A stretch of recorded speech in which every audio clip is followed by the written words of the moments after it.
क्या आपने कभी आदिवासी उरांव शादी में मड़वा उठाने की रस्म देखी है, जहां ढोल नगड़ा मांदर गाँव का उत्साह और पारंपरिक नाच गान। लेकिन आज की नई पीढ़ी धीरे धीरे इन परंपराओं को भूल रही। आज हम देखेंगे उरांव समाज की खूबसूरत संस्कृति और मड़वा उठाने की असली माहौल।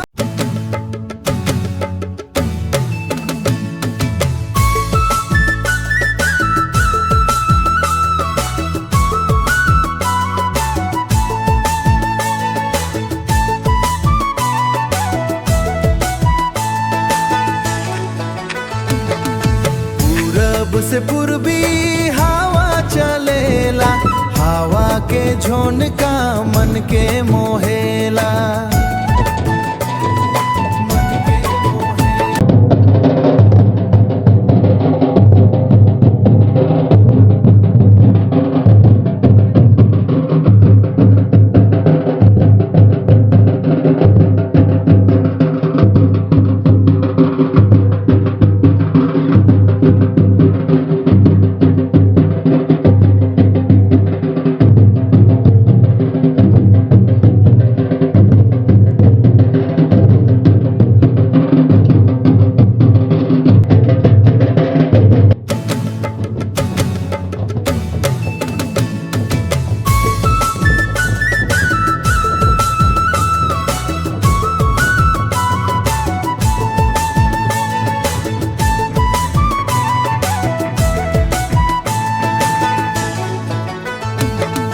पूरब से पूर्वी हवा चलेला, हवा के झोंका